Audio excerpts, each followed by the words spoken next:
આખા ગામને દબાવે અને આખું ગામ જોઈ રહે, એ શરમનો વિષય છે. એક બેનના ઘરની આગળ આ બધું બંધ કરી દીધું અને કોઈ એને કઈ કે નહીં. મામલતદાર શું ન્યાય કરતો? આપણે હાથ ભાંગી ગયા છે? મામલતદાર આટલું જીવીએ છે આપણે? આટલી હદે ખોટું થયું. આ કોર્ટમાં ગયો ભાઈ, તોય નિર્ણય નો દીધો અમને. આજે 8 વર્ષ આ નિર્ણય થઈ ગયો. જેને મને ફાંસી ચડાવે ફાંસી ચડાવી દે. ધારાસભ્યને ફાંસી ફંદે લટકાડે આ નિર્ણય કર્યો છે. કોના હિંમત છે એમ જોઈએ છે. એક બેન હારે આવું વર્તન થાય, આ કઈ વ્યાજબી વાત છે? ભાઈ ફટાકિયા દિવાળી અહીંયા ફોડાવે પછી એમ કે કેવું ને અહીંયા ફટાકિયા ફોડાવે પછી એમ કે હરગાવી નાખો, અંદર નાખો. જો કેતા જાય ધોઈડા જાય. હું તમને બધાને વિનંતી કરું છું કે થોડોક બેનને સપોર્ટ કરજો. જે હોય ગુંડાનું નામ નથી લેવું. તમે બધા ભવિષ્યમાં ગમે જ્ઞાતિના હોય, બધી જ્ઞાતિના છે, બધા ધર્મના માણસો. ખોટું થતું એને બોલવાની ફરજ તો બધા ધર્મમાં લખી છે, નથી લખી? બધાના પોતપોતાના ધર્મ ગ્રંથોમાં છે કે નહીં? તો આ બેન ને બીજી વાર હતો હું પાછો આવીશ. જો કોઈને બહુ મોટી હવા ભરાઈ ગઈ છે, ભાઈ ઘડીક નુરાભાઈ, કોઈને બહુ મોટું ભાજપની હવા ચડી ગઈ હોય, કિરીટ પટેલની હવા ચડી ગઈ, હું પાછો આવીશ અને એ દિવાલની જેસીબી નો એક ટલ્લો મારી દઈશું. થોડાક દી ખમો મને નવરા પડે મશીન લઈને હું આવીશ અને કોણ મને ફાંસી ચડાવું જોઈ લઈશ. આટલી હદે નાગાઈ કરવાની, આટલી હદે દાદાગીરી. ના ના બાટે પણ આપી દો આખી ગુજરાત ને બતાવો કે બેન અરે ભાજપના ગુંડાઓ છે એ કેવું વર્તન કરે. આ મેન ગેટ છે, થોડા પાછા હટીને બતાવો તો. બધા પાછા હટી જાવ, શું ઘટના બની? આ મેન ગેટ છે બેનના ઘરનો.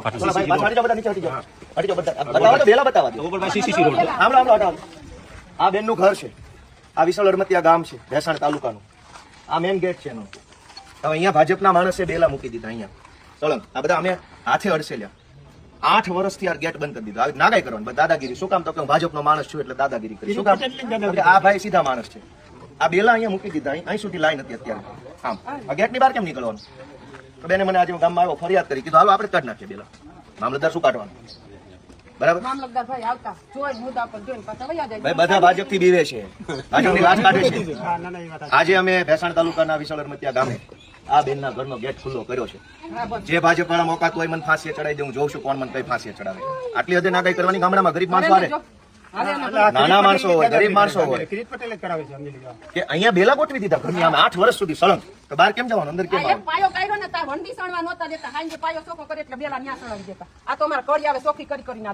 બીજી વાર અહીંયા 2 બેલા જો હલાવે ને, અમે જેમ નાખ્યા છે એમ હલાવે ને તો મને ફોન કરી દેજો.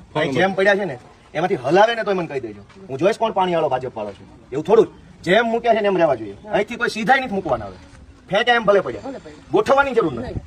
એવી દાદાગીરી થોડી. ગામ લોકો તમે જરાક બેનને ટેકો આપજો. હા આવું ન કરતા.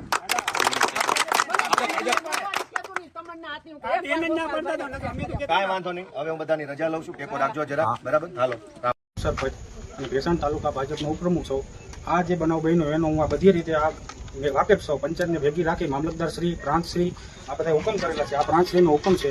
હકીકત આ 292 બારનો આ બાજુ કઈ હલાણ નથી. પછી આ મામલતદાર શ્રીનો હુકમ છે. એને એવું રોજકામ કરી અને આ લોકોને દફતરે કરેલી છે ફાઇલ કે તમારું હલાણ પોલીસ બાજુ છે. અને ગોપાલભાઈ અહીંયા આવી અને આવા ખોટા વગ્ર વિરોધ કરી. અમારે 2 પાર્ટીનું કાંઈ લેવા દેવા નથી. અમે પંચાયતમાં ગામના મતોથી ચૂંટાયેલા છે, અમારે કાંઈ લેવા દેવા નથી. પણ એ અવારનવાર એમ કહે છે ભાજપના ગુંડા. હવે આ કર્યું એ ગુંડો તો તું છો ભાઈ મોટો. અત્યારે તે પાટીદારના 14 છોકરાને હોમી દીધા તારે અમારા ગામમાં આવી અને આવું કૃત્ય કરવાનું ભાઈ અમને બધા તારે કોર્ટ હુકમ કરે તો આ બેલા આ પાર્ટી લેવા અત્યારે તૈયાર છે. આ કેસ કોર્ટમાં હાલી રહ્યો છે 4 વર્ષની અંદર. તો છતાંય તું ભાઈ કોણ? મામલતદારથી મોટો તું, પ્રાંતથી મોટો તું. તો આવી રીતે તું અહીંયા આવીને માણસોને બધવાનું કરે, ત્યાં આવીને વિડીયો શોબાજી કરે. તું એવું કહેશો કે અહીંયા હલાણ 8 વર્ષથી બંધ છે. એની પાછળ મિત્રો પાછળ ડેલો છે જ, છતાંય આ લોકોને 2 બાજુ હાલવું છે અને આવી રીતના ખોટા એ બધાના ધંધા કરે છે. ગામમાં અશાંતિ ફેલાવે છે. અને હવે તું એમ કહેશો ભાજપના ગુંડા અત્યારે બેલા રાખી દીધા છે. હવે તારા તેવડો તો તારા બાપને લેતો આય. આ બેલા એ પડ્યા છે. હવે તું આય. હવે